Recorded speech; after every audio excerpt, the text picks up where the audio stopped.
नमस्कार दोस्तों, कल जुके चमत्कार संतों की वाणी में आप सबका स्वागत है। दोस्तों, कार्तिक मास 28 अक्टूबर से शुरू हो चुका है और अब आगे के वीडियोस में हम कार्तिक महात्म्य को सुनेंगे। इस मास में भगवान श्री हरि विष्णु जी की पूजा करने से विष्णु भगवान प्रसन्न होते हैं और कार्तिक मास में पूजा के कुछ नियम हैं। यदि इनमें से एक भी नियम का पालन पूरी श्रद्धा और भावना से किया जाए तो अनंत फलों और पुण्यों की प्राप्ति होती है। ऐसा ही एक नियम है हर रोज कार्तिक मास महात्म्य या कार्तिक महात्म्य की कथा को सुनना। कार्तिक मास माँ लक्ष्मी को समर्पित माना गया है। भगवान विष्णु के साथ साथ माँ लक्ष्मी की भी उपासना की जाती है। इसी महीने में हम दीपावली का भी त्यौहार मनाते हैं, जिसमें भगवान राम जी का हम स्वागत करते हैं, माँ लक्ष्मी की गणपति जी के साथ पूजा करते हैं और उनकी विशेष कृपा को प्राप्त करते हैं। भगवान विष्णु जी के साथ माँ लक्ष्मी के साथ माँ तुलसी की भी पूजा की जाती है। इस मास में स्नान दान दीप करने से कष्टों का छुटकारा मिलता है और सुबह कार्तिक महीने में सुबह जल्दी उठकर स्नान करने से विशेष फल की प्राप्ति होती है। जिस प्रकार संसारिक वस्तुओं के प्रति अपने गंदे विचारों और वासनापूर्ण दृष्टिकोण को खत्म करने के लिए हम पवित्र नदियों में पवित्र डुबकी लगाते हैं, उसी प्रकार भगवद गीता और पवित्र ग्रंथों को पढ़ने से उपासकों का मन और शरीर शुद्ध होता है, मन में भगवान की भक्ति निवास करती है। इसलिए कार्तिक मास में आप ज़्यादा से ज़्यादा पवित्र ग्रंथों का अध्ययन करें, कार्तिक मास की कथा सुनें और अपने मन और आत्मा को शुद्ध करके पुण्य को प्राप्त करें। आज हम कार्तिक महात्म्य का पहला अध्याय सुनाने जा रहे हैं। इसे सुनिए और इसे अपने दोस्तों के साथ शेयर कीजिए। अगर आप मेरे चैनल पर नए हैं तो मेरे चैनल को सब्सक्राइब अवश्य कर लें। कार्तिक महात्म्य प्रथम अध्याय। नैमिषारण्य तीर्थ में श्री सूत जी महाराज 88,000 शौनक आदि ऋषियों से बोले, अब मैं आपको कार्तिक महात्म्य की कथा विस्तार से सुनाता हूँ, जिसे सुनकर मनुष्य सब प्रकार के पापों से छूटकर अंत समय में वैकुंठ को प्राप्त होता है। सूत जी कहने लगे, श्री कृष्ण जी से आज्ञा लेकर देव ऋषि नारद चले गए।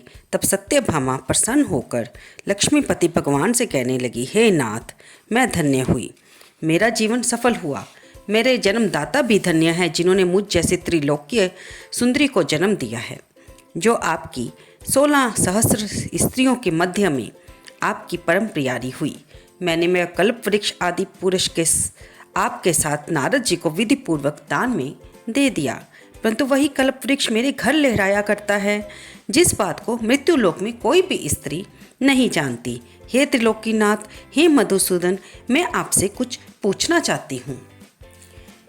जो आप मुझे प्रिय कहने की इच्छा रखते हैं तो आप मुझे विस्तार पूर्वक कार्तिक महात्म्य की कथा सुनाइए, जिसे सुनकर मैं अपना हित करूं तथा जिसके करने से कल पर्यंत भी आप मुझसे विमुख ना हो जाएं। दोस्तों, माता सत्यभामा और श्री कृष्ण जी का ये संवाद हमारी संसारी लोगों के लिए अति कल्याणकारी है, क्योंकि इसमें माता सत्यभामा प्रभु कृष्ण से पूछकर हमें ये बताती हैं कि हमें भी क्या क्या कार्य करने चाहिए, जिससे हम प्रभु की भक्ति से, प्रभु के दर्शन से कभी भी विमुख ना हो पाएं। तो आइए जारी रखते हैं इस संवाद को। सूत जी बोले, सत्यभामा के ऐसे वचनों को सुनकर हंसते हुए श्री कृष्ण जी सत्यभामा का हाथ पकड़कर तथा अपने सेवकों को वहीं रोककर विलास युक्त अपनी प्यारी को कल्प वृक्ष के नीचे ले गए और हंसकर कहने लगे, हे प्रिय, 16,000 रानियों में से मुझे तुम प्राणों के समान प्यारी हो। तुम्हारे लिए मैंने इंद्र से तथा देवताओं से विरोध किया था। हे कांते, जो बात तुमने पूछी है उसे महा अद्भुत बातों को सुनो। सूत जी बोले, एक दिन श्री कृष्ण भगवान ने सत्यभामा की प्रिय कामना के लिए गरुड़ पर सवार होकर इंद्रलोक जाकर कल्प वृक्ष मांगा। तब इंद्र ने मना कर दिया। इंद्र के मना करने पर गरुड़ का इंद्र से घोर युद्ध हुआ और गौलोक में गरुड़ जी ने गौओं के साथ भी युद्ध किया। गरुड़ की चोंच की चोट से उनके नाक, कान और पूंछ कट कट कर गिरने लगे और उनके रुधिर से 3 वस्तुएं उत्पन्न हुई, कान से तंबाकू, पूंछ से गोभी और खून से मेहंदी। इन तीनों का प्रयोग करने से मोक्ष की प्राप्ति नहीं होती।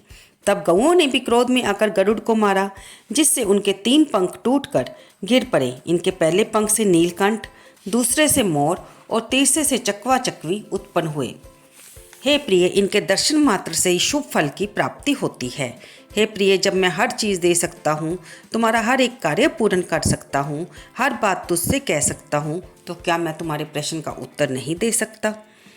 हे प्रिय, मैं तुम्हारी हर बात का उत्तर दूंगा, तुम मुझसे पूछो। ये सुनकर सत्यभामा बोली, हे प्रभु, मैंने पिछले जन्म में कौन कौन से दान, व्रत व जप नहीं किए हैं?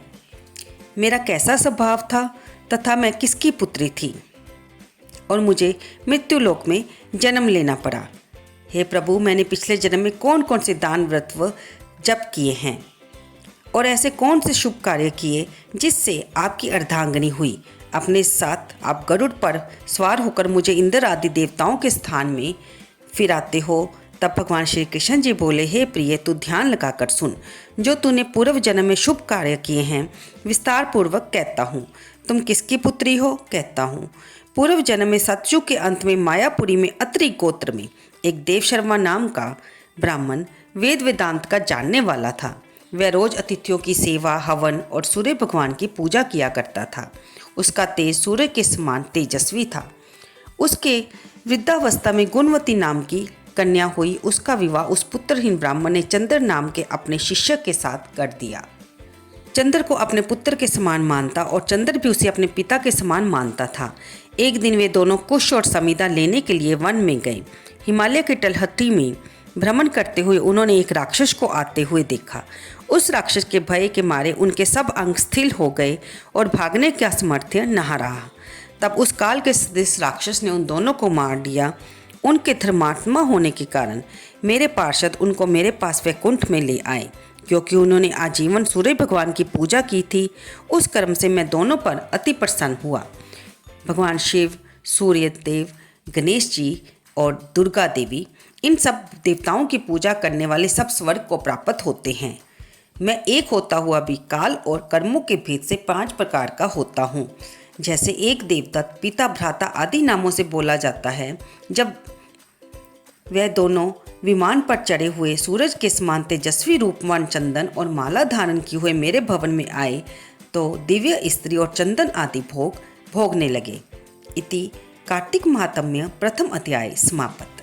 तो दोस्तों, इसमें हमने सुना कि किस प्रकार भगवान श्री कृष्ण सत्यभामा के सभी प्रश्नों का उत्तर देते हैं।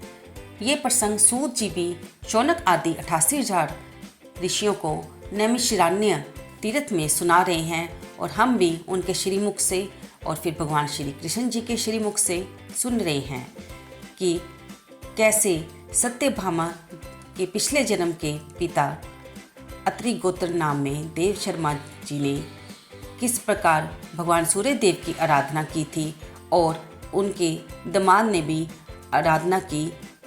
राक्षस के हाथ से मरने के बाद भी वे अपने पूजा पाठ कर्म के कारण, भगवान को मानने के कारण, अपनी भक्ति के कारण दिव्य लोक को प्राप्त हुए।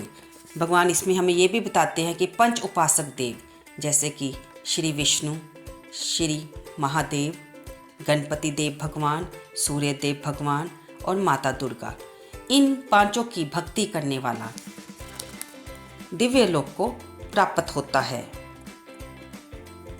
तो दोस्तों, अगली वीडियो में हम दूसरे अध्याय के बारे में सुनेंगे। आपको ये वीडियो कैसी लग रही है कृपया से लाइक करें, शेयर करें, क्योंकि ये माह कार्तिक भगवान को भी समर्पित होता है। इसलिए कमेंट बॉक्स में जय कार्तिकेय भगवान जी की लिखना ना भूलें।